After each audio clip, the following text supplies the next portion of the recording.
The following program is a Town of Colony television production of the William K. Sanford Town Library. It goes all my life's a circle, sunrise and sundown. The moon rolls through the nighttime till the daybreak comes around. And all my life's a circle, I can't tell you why. Seasons spinning round again, the years keep rolling by. Welcome. This is Story by Story, celebrating the human spirit. I'm Kate Dudding, one of your hosts. Our show happens monthly. We have a guest storyteller who comes and tells about what they do with storytelling. And you can do a lot. You can tell stories, as most of you assume, to children, but you can tell them to adults. You can use them as part of a healing aspect, that anyone who suffered trauma or a bad health condition, it helps in their healing process if they can share their stories. And there are many other applications of storytelling as well. We also share with you upcoming storytelling events. Now, usually my partner host, who is our guest today, will say, well, Kate, what have you done interesting in storytelling this month? So, Joe, I'll answer your almost question.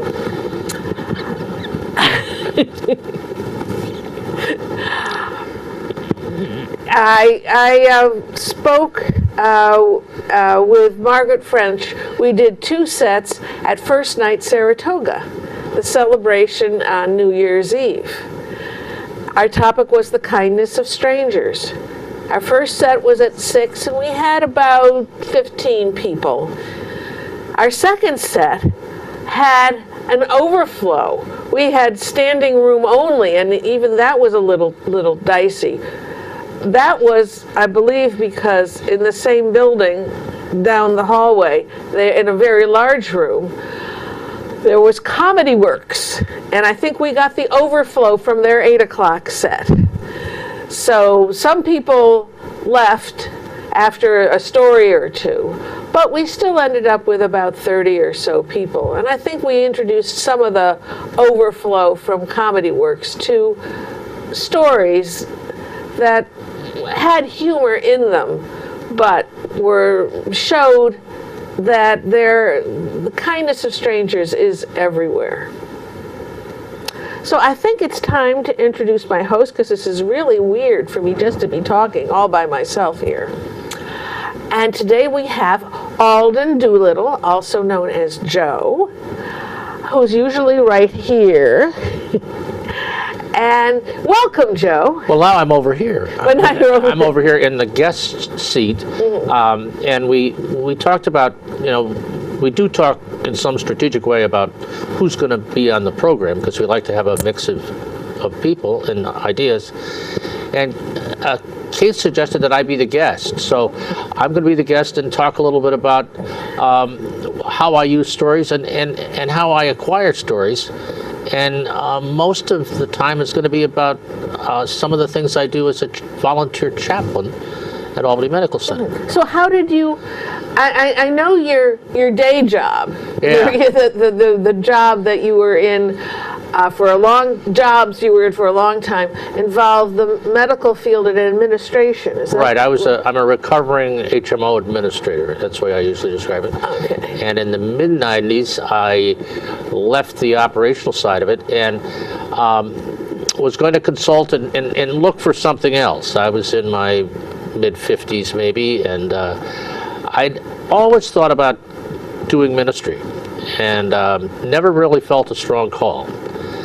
But the idea of becoming a chaplain, because I'd schmoozed a lot in my job. Okay. In a hospital setting. In a hospital and healthcare setting. So, and I had a good friend, Harlan Ratmeyer, who I tell stories with, who was the chaplain at Albany Med and runs a training program in chaplaincy called Clinical Pastoral Education.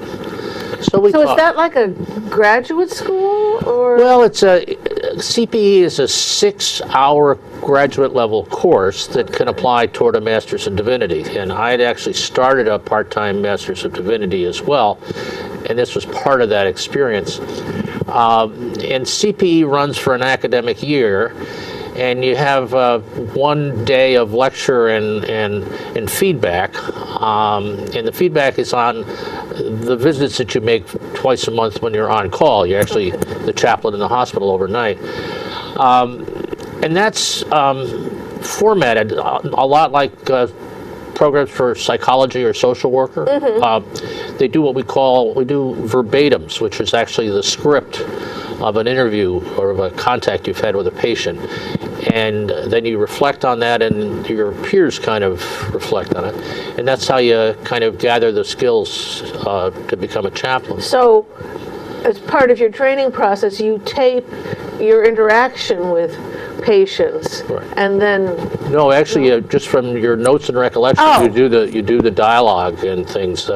Don't tape them. Okay. But we certainly remember them, and you know, when you're on call, you're kind of taking whatever's there. There's usually a list of people who've requested a visit, and then things happen at Albany Med. You know, trauma, accidents happen, taking patients off of ventilators happen.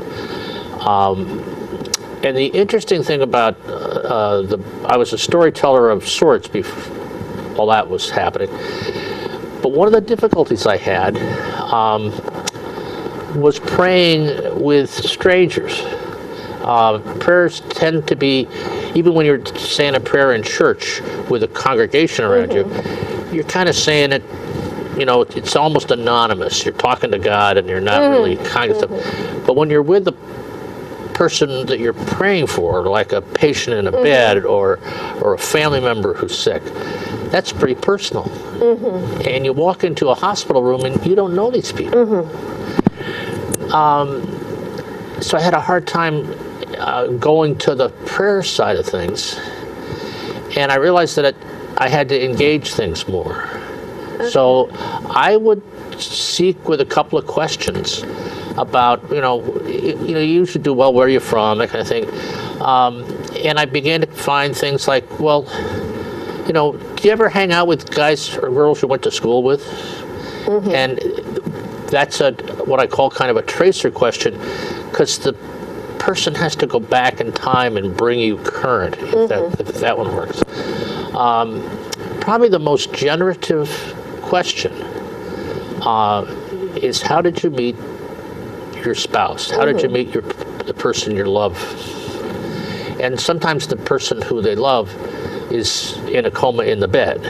Okay. And invariably, for a stranger to ask that question, and maybe it's because you're a chaplain, it works. And people begin to they let their guard down, and it's a very intimate exchange. For example, I met my wife, Gay, who I've been married to for 52 years, when I was 11 at church camp. And our parents used to park us at this Methodist church camp up in the Adirondacks during the Women's Retreat Week. So we met each other, even though we didn't live near each other, for a week every summer. And the phone calls became local between Schenectady and Albany, where Gay lived. So I could talk to her on the phone, and then I figured out I could take a after-school bus from Colony High to Albany City Line, and I could walk the 4 blocks to her house. I mean, this was romance at its best.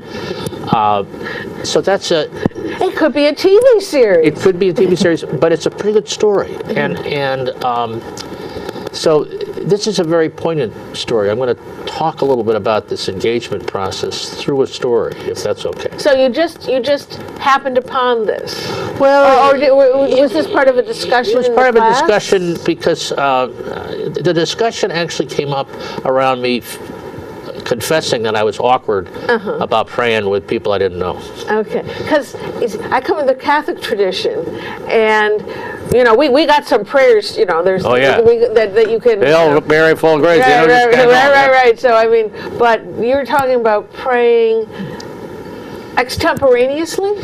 Well, sometimes it appears that way, but particularly if somebody's sick, and this is an ecumenical ministry. So, Right. you're kind of dealing with people who are Jewish, and you can't use the Jesus thing, and people who might be Buddhist or Muslim, and often there's an ethnic break, too. So it's a wonderful experience to do this engagement because, and I've been doing it for 20 years. So, but go ahead. So no. So I had interrupted you. So you said you wanted to tell more about this via a story. Right. Oh, a story about storytelling. Ooh, that's. Well, this story is about an answer to the question about how did you meet, and. One Sunday morning after church, I have a friend who at the time was working in the hematology oncology unit at Albany Med. And I'm having my post-worship coffee and chatting, and she comes up and she says, "Are you on call anytime soon?" And I said, "Well, geez, I'm on call tonight." And she says, "Oh, good. I have a patient who just got admitted and diagnosed with leukemia, and he's a young Albany police officer. And, he's not doing well with it. He's angry, and, he could use a visit." I said, "Oh, really? Well, is he up on the 5th floor?" "Yeah, he's in 5, so So I think to myself, young policeman, angry, leukemia, oy vey. So I actually got to the hospital, and I had the note in my pocket, and I fortunately got called to the emergency department. I got called someplace else, and it was 8 o'clock, and I hadn't gotten up to the 5th floor, and I took a deep breath, and I said, "Oh, I gotta go up and see that young guy." So I get up there, and they direct me, and he's on reverse isolation, so you gotta put a gown on and all that stuff. And I knock on the door, and I open the door, and there's this beautiful young couple, sandy-colored hair on the guy, blonde-haired guy, and they're sitting in bed together, sitting up with the pillows pumped up. And they said yes, and I introduced myself, and I talked about my friend, and I said, "Is it okay if I just have a visit?" and whatever. And I heard he was angry, so I said, "How you doing?" He says, "I'm doing fine, doing fine." I said, "Oh," and then it got awkward because I kind of, here I am, a stranger. They were actually probably trying to cope with the reality of everything. And I think to myself, I said, "Gee, this is a personal question, but how did you guys meet?" And he says to me, "Well, we met on Route 7. I said, "Excuse me, so you mean like at a bar?" Or he said, No, we met on Route 7. Before I was a cop, I used to work at Emory Air Freight, and I used to come along, and I have to take a left turn or a right turn at the light by the Keeler place, where they sell the fancy cars. And there she'd be." I said, what there she'd be where? She'd be in her Honda, her white Honda, over on the other side, going towards Schenectady. And I'd have to wait for the light, and, I looked at her. She looked pretty good. And then, that Stewart station is just down the road?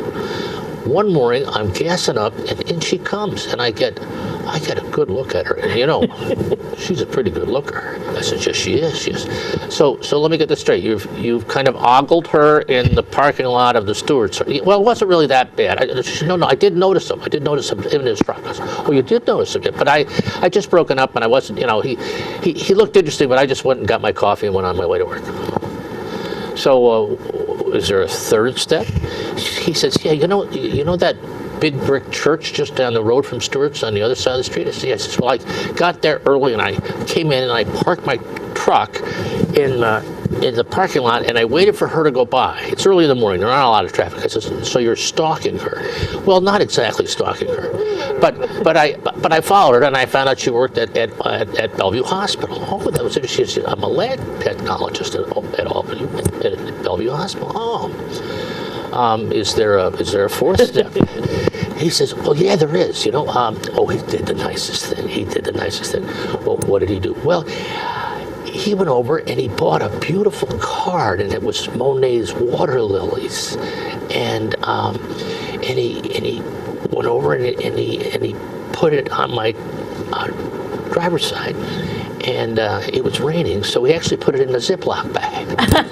And I came out from work, and there was this note, and I thought it was from my old boyfriend. I was going to just throw it away, but I opened it up, and it said, "Hi, I'm the guy that you've seen at the Stewart's, driving the red truck at the Keeler light. If you'd like to have coffee, give me a call." And I put my phone number down. Wow. So, well, I'm in the National Guard, on the reserves. So I'm off at least once a month. I'm on duty for a weekend. And I did this just before I was going off to the reserves. So I got home and I was waiting for a message. And all I got was clicks on my answering phone. So I knew she'd called, but she hadn't. So that night I got home from work, I got a cup of coffee, and I just sat waiting by the phone. And I let it ring 3 times and picked it up. So what was that like? And she says, "Oh, that was beautiful. We just talked. We talked, and we finally had we finally agreed to meet." Oh, so first date was at the Macaroni Grill over on Wolf Road. We sat there and we had a nice dinner, and we had a picture of margaritas, and with the conversation we'd had on the phone just kind of continued, and we've been in that conversation ever since. Wow, that's a great story. But tell me something. How did you introduce each other to your parents? I mean, I'm a parent, and how does that work? That you picked up this guy in a truck at Stewart's? I mean, how did? Well, my parents just loved Timmy. They just the minute they met him, and they loved the story, and they thought it was cute, and they liked the Ziploc bag. So how about your side?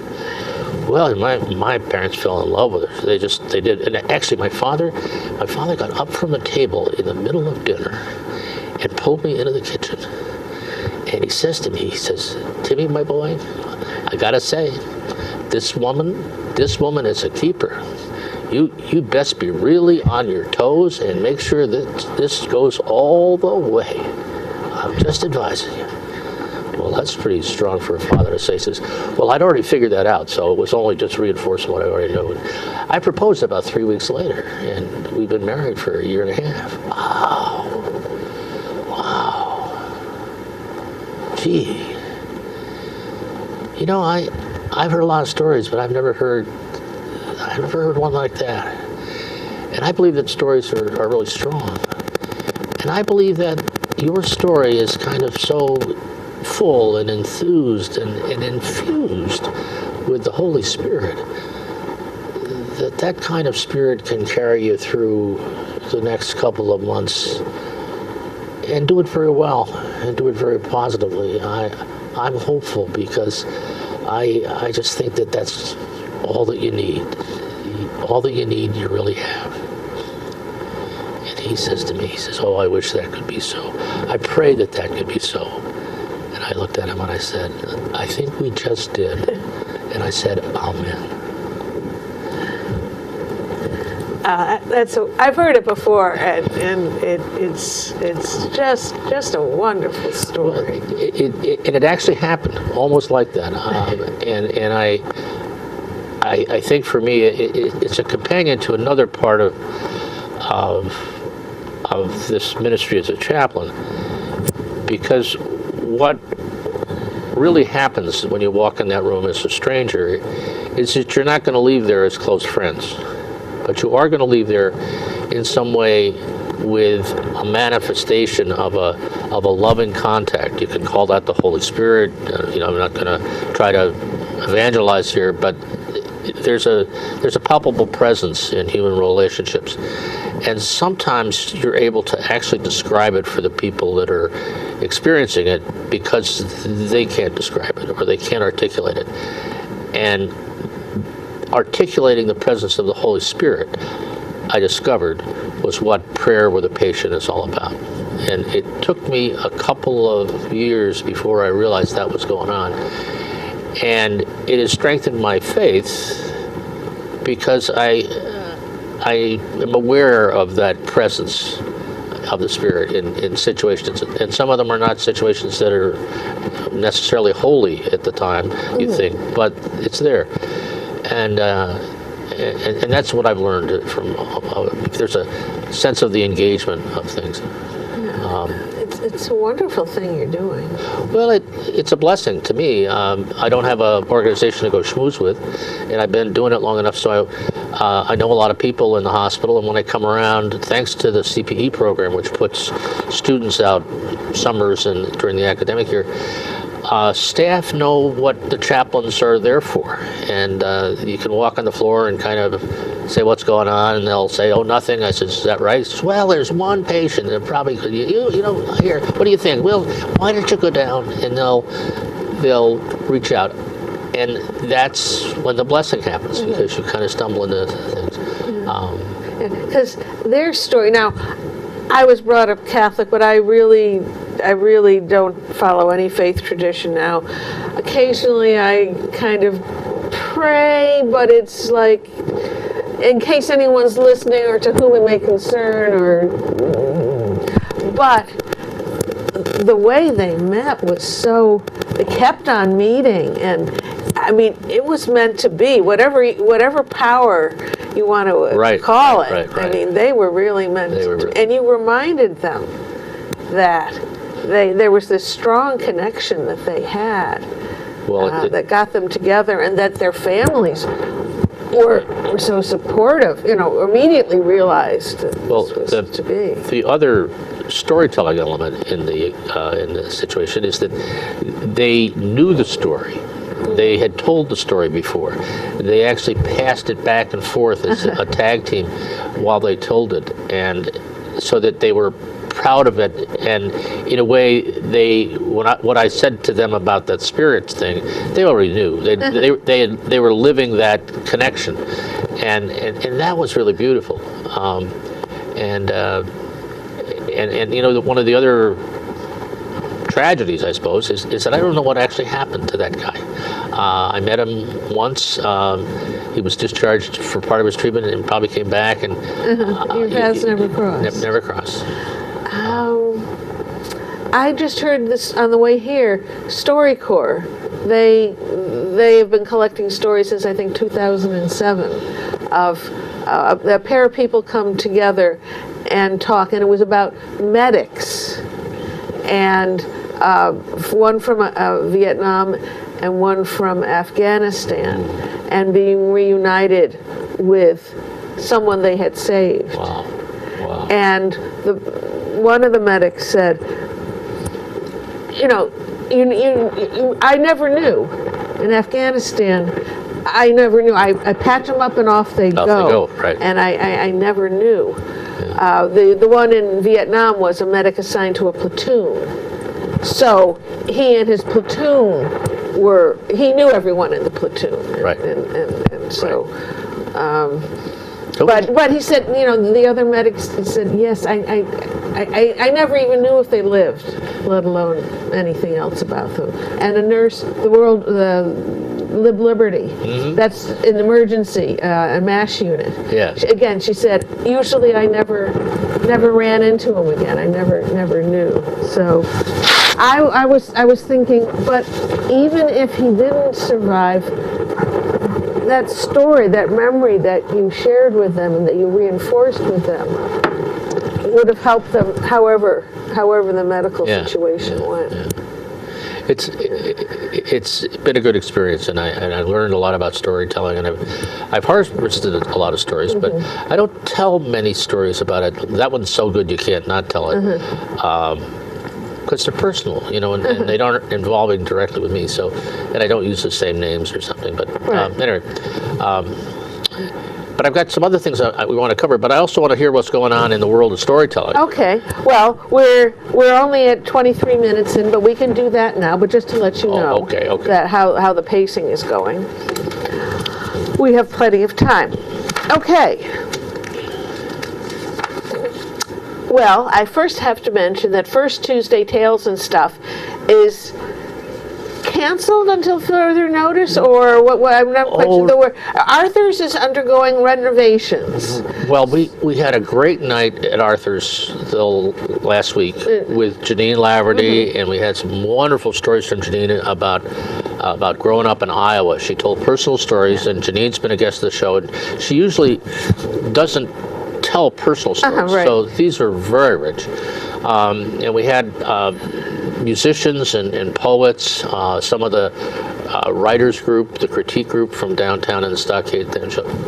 So we decided that we were going to go down the street next month to Arthur's sidekick, the Moon and River Cafe. Okay. And it's going to be on Monday, the first Monday, at Arthur's.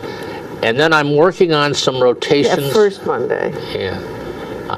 Okay, because Richard is in both, so you were able to make that both, work. yeah. Okay, and so you're going to have some guests then, Yeah. with some topic. Yeah. And I haven't. So if you want to show up in the Stockade on the first Monday of the month at the Moon and River. And now you will be seeing a slide that will actually tell you the date, but we don't have a calendar with us. But our producer Greg Brzezinski will take care of all this. So that's what's going on in Schenectady. Okay, and stay tuned to see what's happening in March. Yes. Yes. I have thoughts about maybe doing something in a brewery. Yes. I often think you could also, if you wanted to you could do a pub tour. I've thought about doing that, actually. It's funny you should bring that up. Stay tuned, as they say. Yes, but pub tour by a volunteer chaplain. Yeah, It'll be a holy it's experience. all spirits, think about it that way. And then the Winter Storytellers series up in Saratoga Springs, sponsored by the Academy for Lifelong Learning, is continuing into February on every Wednesday at noon at 2 Union Avenue, at one of the SUNY Empire State College buildings, right by Congress Park. And on February 6th, Christy Keegan will be there.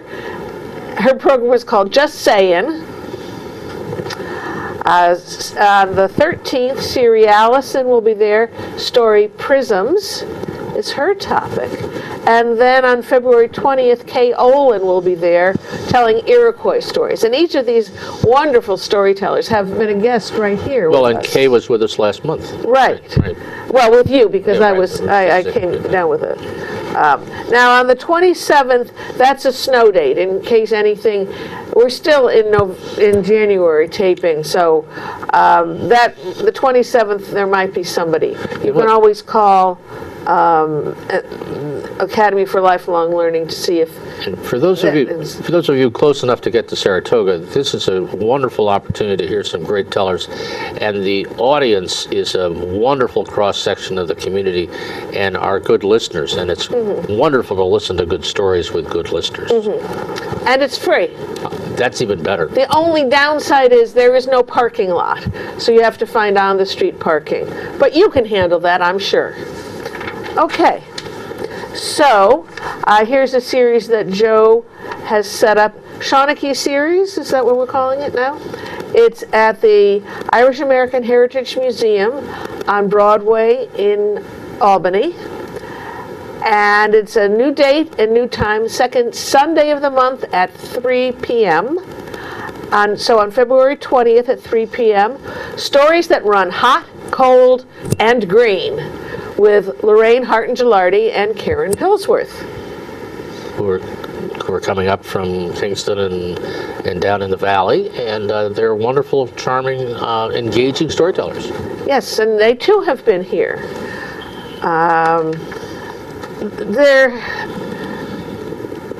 They're really wonderful. Lorraine has written a book about wisdom tales, and Karen is the storyteller laureate for Kingston. And they're involved with the interfaith group in Poughkeepsie. And they're just wonderful, wonderful storytellers and ladies. Then Story Circle of the Capital District, we're essentially a guild of storytellers. Our monthly meetings are for members to tell works in progress. Our next one will be on February 20th at 6:15 at the Pine Hills Branch Library on Western Avenue in Albany. And listeners are very welcomed. And listeners are very important because you can't really tell a story without a listener, but you can, but then people think you're a little odd because you're just Right. talking to yourself. Right. But you can pretend you have a phone, so no. And what happens is that it's a great opportunity for you out there who really want to try telling a story, but don't want to do it in front of a audience. And we have people who attend for the first time and tell a beautiful story, or learn more about storytelling and come back with folk tales they've begun to explore and things like that. Or they Really hear fun. a story and they're reminded of one of their own that they happens haven't thought of in a long time. Stories do that. Yeah. And you know that from your conversations. Oh, that reminds me of when I blew a tire on, or whatever. Yeah, so feel welcome. Okay, and then the next night, on Thursday, February 21st, is the monthly meeting of the Interfaith Story Circle. They will be sharing, the topic that month will be stories of healing and faith. The story Joe just told could well fit into that category. And it's at the Albany Friends Meeting House on Madison Avenue in Albany, 7 to 9 p.m.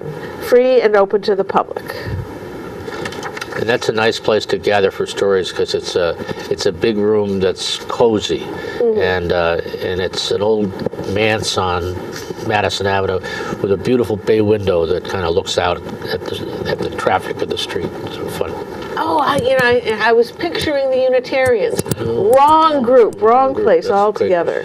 And I believe, though it isn't here, but as I recall, there will be 2 former addicts who are talking about their healing process. Recovery, yes. Process is like, I did this first and that first. No. Okay, and then on Sunday, February 24th, Story Circle at Proctor's, our series called Word Plays, and it's in our 12th season there, we'll be continuing with the topic of Inside Out. Like a knot. Like a knot, or seeing things, that the inside is now out, so it could be... Or like putting on your socks. I'm scheduled to tell, and I can't remember what story. There you go. Well, you got a month. So yeah, I wrote it down. So at my age, I have an offline repository of information. But Siri Allison, Claire Beetlestone, Betty Cassidy, myself, Marnie Gillard, Mary Murphy, Elliot Nieves, who was a medic in Vietnam, yeah. and Sandy Schumann are all planning to tell stories that have something to do with Inside Out, or maybe even Upside Down. Who knows? Yes. And then our friend Kay Olin will be the featured teller at the Storytelling Open Mic back up in Saratoga Springs at Cafe Lena. That is now meeting the 4th Tuesday of every month at Cafe Lena at 7 o'clock. Doors open at 6:30. They have a full beverage and food service there. And the renovated space is just great. Yes. Just great. It's like the old lady got a really nice facelift. There's no wrinkles anymore, I tell you. No wrinkles, and the sound system is great, and it's set up for live streaming, which they don't do it for the open mic, but they do it for other things. And it's a modest fee. New tellers are always welcome. Showing up at 6:30, you get to sign up to be on the list in the first 7 people, I guess it's about. Yeah. No reading, though, just telling. And then this is just a slide to remind you of what our whole season at Proctor's entails. That Inside Out on the 24th is our next to last word plays. So be there or miss out altogether. Right. And then finally, we have over 200 stories available on demand on YouTube. Go to storycircle@proctors.org and click on YouTube. Most of them have been gleaned from these storytelling, story-by-story programs. Anything else that I missed that you know Nope, of? that's But sometimes you pull something out of your Yep, sleeve. I'm going to be in Florida for a couple weeks, so I just don't have that, Oh, I don't have I'm my gonna be walking around things. Well, I'm going to be in Florida for 1 week. Oh, okay. Well, it's just one of the things you got to do. Oh, we Go have to Florida. schedule taping in February. Yeah. Well, yes, we'll figure something out. Let me continue on another theme of this chaplain thing, which I think is important. I have sensed since my friend Harlan has taken on this job, and he's been there 20 years and just retired, and he's a consummate storyteller. Mm-hmm. And he's also a personality in his own right.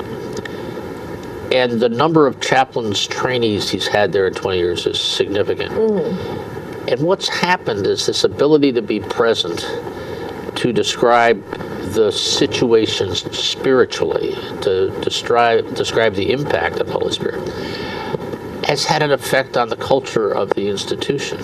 Now, healthcare, That great big place. that great big academic place, and I've always been impressed by the character and competence of the staff. However, the insight of kind of having that spiritual presence and being able to openly talk about it. Harlan doesn't have much access to medical students. This is a digression. But one of the things that happened in 2011, when the class of 2001 returned for their 10th reunion of the medical school. students. Keep in mind that Harlan had a little bit to do with their first year, and at every time that they got together, Harlan gave the invocation, the personal prayer, if you will, at graduation and things. And the pastoral care office was between the hospital and the medical college, so students could stop in, and did, and got counseling that they weren't going to get counseling, but they would come and talk to one of the chaplains. So the administration was really surprised because the class of 2001 said that the person that had the most significant influence on their time at Albany Med was Harlan Rampmeyer. And when they probed it a little bit, they talked about what he said at important times. They talked about his availability in the hall, the ability to stop by and have coffee around the table with the student chaplains or whatever and feel welcome. And several of them quoted from the prayer that he gave at their graduation. And if you don't think you have influence over people's lives by being good, think again, because I think, and you sense that in the rounds, you can approach and you get asked to do things that the staff aren't up to. They're busy doing other stuff. And when someone is dying or somebody's being taken off that ventilator, there's a lot of things you've got to do medically and nursing-wise. You don't have time to be present for the family. You don't have time to bless the patient. And that's the exchange. And I was conscious of this one day.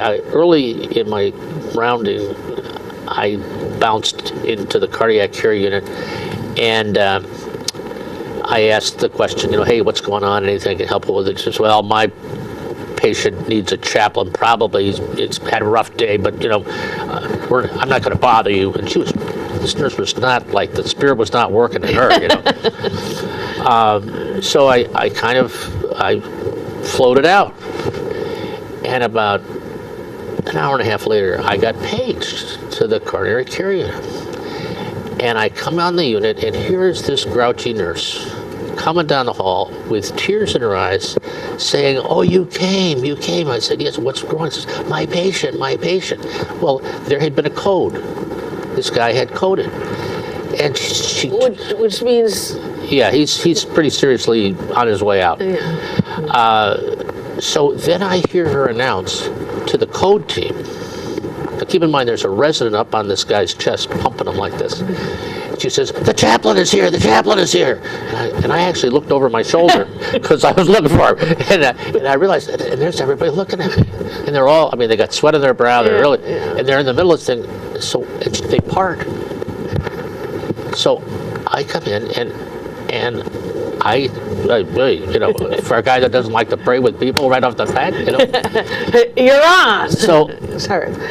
and I think the prayer that came out was for the patient and for the care he was getting, and I actually prayed for the energy and commitment of the resident pounding the chest and pushing the drugs and all this stuff, and I blessed him.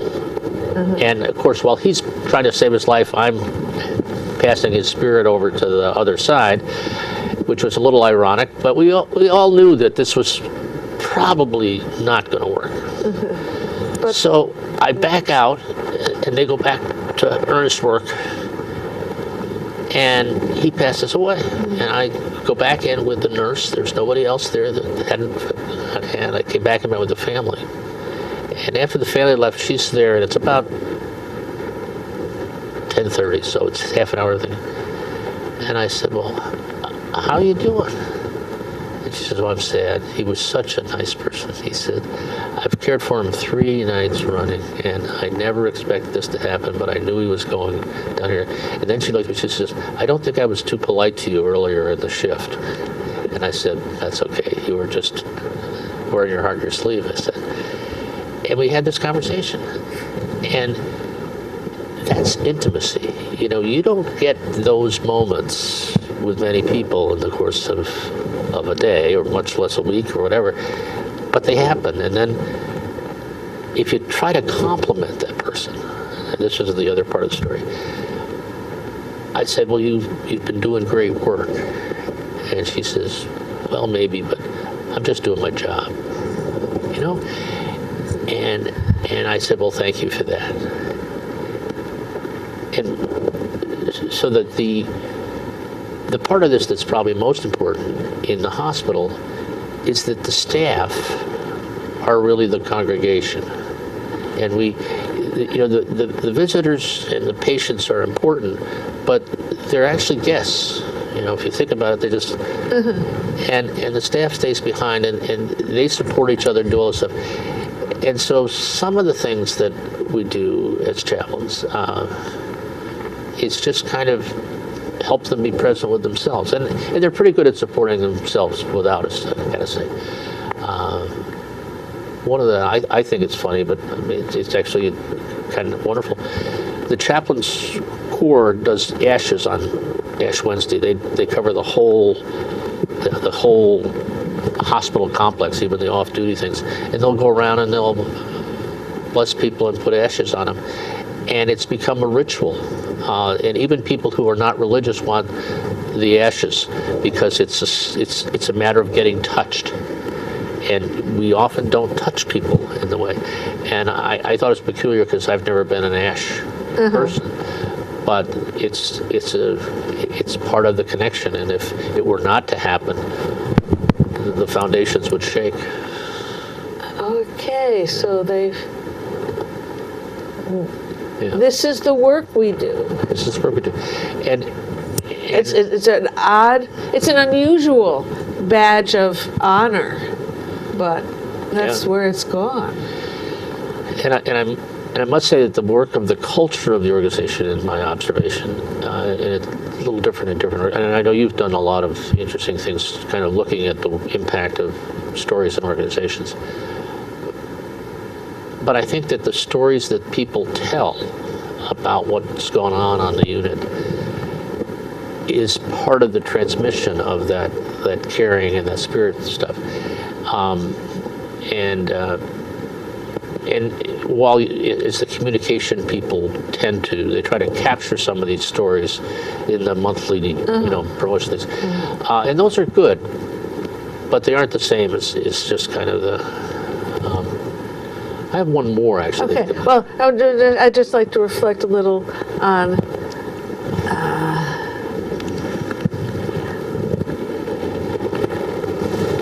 that Albany Med. I mean, it's a culture that Harlan has developed there that has made the staff, the congregation, as opposed to the permanent, the resident congregation, as opposed to the transient? He's nurtured it, and I like to give him some credit for it. But I think the one story I'll tell about Harlan is that when I first met him, he was our interim minister in First Reformed in Schenectady, and the summer, many years ago, it's in the early 90s, and he had been the chaplain of a big mental health facility in California and was looking for a little bit of a career move, and so became our interim as part of that process of reevaluating.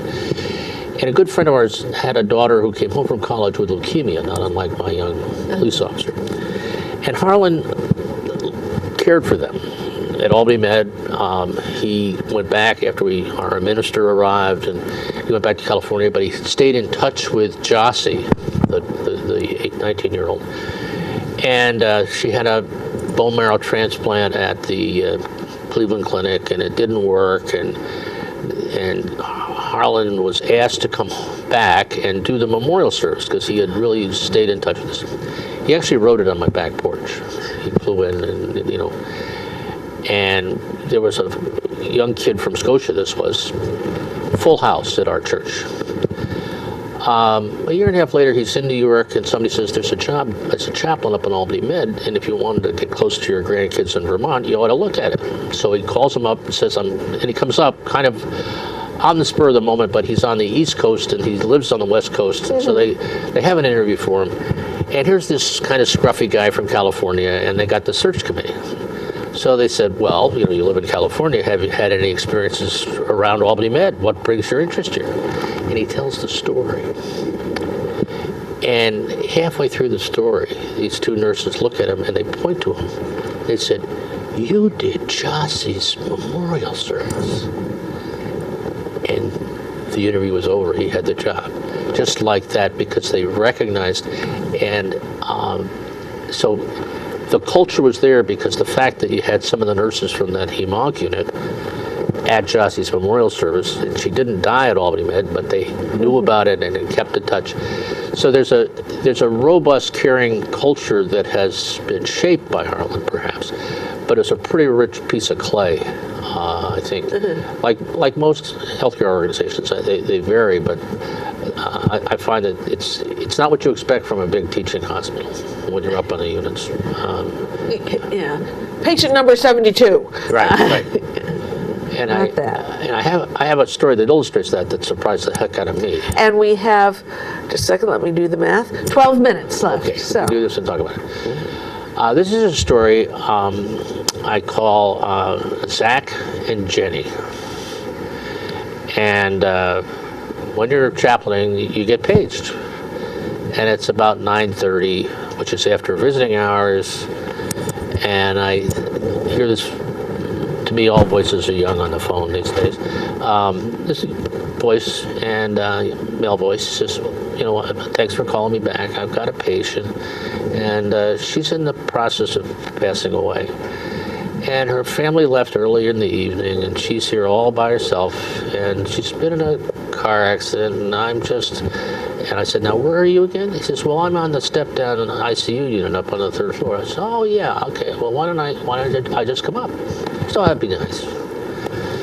So I go up, and there's this bearded young guy, about 30. And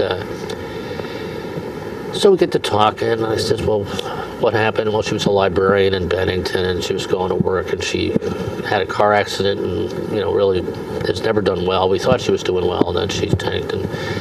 And day before yesterday, we thought things might go bad, so we smuggled her dog in.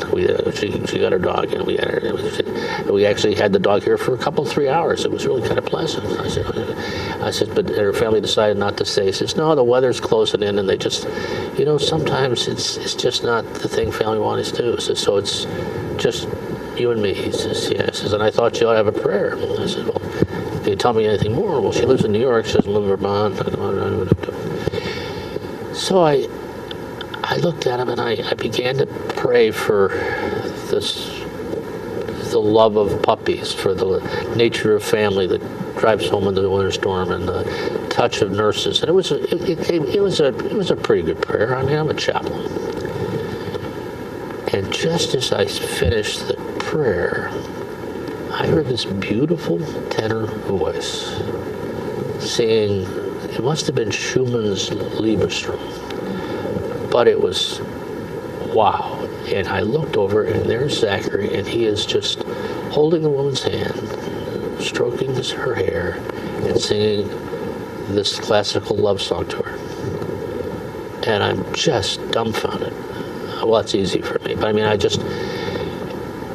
and so when he's finished, I looked at him and says, "You've studied." He says, "Oh yeah, I graduated from Stony Brook with a major in the fine arts and voice." I said, "Wow, so have you performed?" He says, "Well, I performed, I was in the chorus at Carnegie Hall. I've been in the Lincoln Center. But, it's hard to make a living as a performer. And I wanted to get married, and we have 2 kids now, so I went to nursing school. And music may be my passion, but I found that nursing is really my love." I said, "Wow, you got a heck of a balance." And while he'd been singing, a couple of the other nurses had come in, and I said to them, I says, "Does he do this often?" She says, "Well, at least once a shift." I said, "At least once a shift?" And he looks at me and says, "Well, maybe, but it's not always when somebody's dying. I sing to my patients a lot. Sometimes I sing as kind of a funny song and whatever, and sometimes it's a sad song. But I sing a lot to my patients." I said, "Well, then my beeper goes off." So the beeper goes off, and I got something else to do, and I look over him, and I said, "Zach," I says, "this is not kind of your usual nursing experience." He says, "Good, that's what I wanted." I says, "Okay." So I leave the room, and I hear him start to sing Danny Boy. And I walked around the corner so he wouldn't see me kind of listening. And I was a little bit late picking up the page, but I had to hear him sing. And I was so enthused. I often have breakfast with Harlan after he's coming on, I'm going home. And I was so wound up about this. So Harlan says, "We ought to call a nursing supervisor. You ought to call his boss." I said, "Geez, that's a good idea." So I call her up, and she doesn't know me from Adam. I just said I was a chaplain. And I start to go on about Zach. And then it hit me. I said, "You've gotten these calls before." She says, "Oh yeah, about 3 a month." And I just smiled. And so invariably, if I'm on very early in my rounds, I go see if Zach's working and see how he's doing. And I said, "If you get the urge, let me know. I'll come back." But it's the most wonderful experience. And that this is a unit that's full of sick patients. Yeah. And it's the sharing of a blessing, and it's part of the relationship, not only with the patients and the family, but this whole unit of caregivers. And he's not showcasing; he's just insightful in a way, and he could no more not sing probably than you and I could not breathe. I mean, it's that part of it. But, so that's just one of the stories, or a couple of stories about the staff, and you can't even harvest all those stories, but they're weaving their way around in the organization, and it's the gluten that holds the healthcare pasta together. I think that's kind of where it goes. Wow. Zach, the tenor on the 3rd floor. Yep, the step down ICU. Yeah. I had one of the other, this is a little bit of a digression, but it is an ecumenical ministry. And if you have a patient who's Jewish and wants a rabbi, you can arrange that. Maybe not in the middle of the night, but you can set it up. Likewise with a Catholic priest. The Catholic priests tend to be a little bit more buoyant, and there are priests in the normal daylight time rotation. And one of them, Father Greg, as I was coming in, he looked at me, he says, "Are you on tonight?" I says, "Yes, I am." He says, "Well, here's my advice. I'm going to commission you to do anything but consecrate a bishop. If you really need me, I'll come in. But you're on your own. and so I just kind of a temporary sheriff. What do they call that? You were you got a temporary cross, Catholic cross. Well, it's kind of funny, but they've been very attentive, and every once in a while, you'll face a situation, a terrible accident, motorcycle accident. They hit a deer, and it was a Catholic family from over in Petersburg, and they wanted a priest. It was a terrible situation, and I called not Father Ken, but another priest. And so he arrived, and I said to him, "What are you going to do?" He says, I'm going to use water." And I said, "You're going to?" "Yes, I'm going to bless this patient." The patient was already dead. So he got a bowl of water, blessed it in front of the family. Instead of the holy oil. Holy oil. He didn't have any oil. And he took and just started to sprinkle. And told the story of Lazarus, Jesus in the cave, come out, Lazarus. And that was his blessing. And we were all, David was there, he's the priest. He's, being a priest. The rest of us were in tears of sorrow and joy at the same time. I mean, I don't know how he did it. And I was a little overcome, and he looks at me, he says, Doolittle, he says, let's say goodbye to the family. I'll buy you a cup of coffee. So it's been a very rich ecumenical experience for me because of the nature of the infrastructure. Well, that's quite a little hobby sideline you got going there. Well, it does.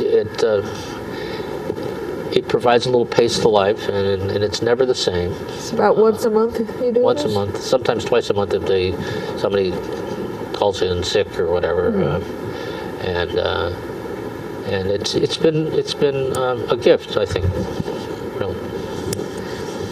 and it's been a good place to harvest some stories. So. All right. Well, you certainly have been a blessing to all those people. Thank you. Elizabeth Ellis says, God only gives you enough approval or feedback to keep you going. That's right. I suppose they. And so you never know what Timmy's family's telling about you. Yeah.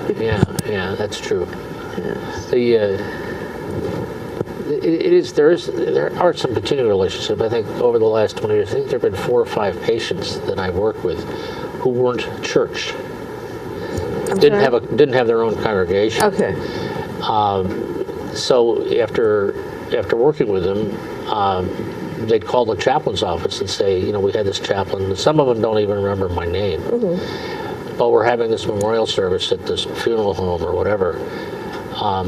And I've done the memorial services, and the best story out of all that was a guy from Delmar who was. You don't have time for this one. No, we have 45 seconds. Well, I don't know that you can do a story in 45 seconds. We're going to have to come back with that, but it involves an old man as a young kid talking to his friend across the street with an orange juice can and a string. Okay, and on that note, we'd like to thank you for joining us today at Story by Story, and we hope you'll come back again. Thanks for listening. It goes all my life's a circle, sunrise and sundown. The moon rolls through the nighttime till the daybreak comes around. And all my life's a circle, but I can't tell you why. Seasons go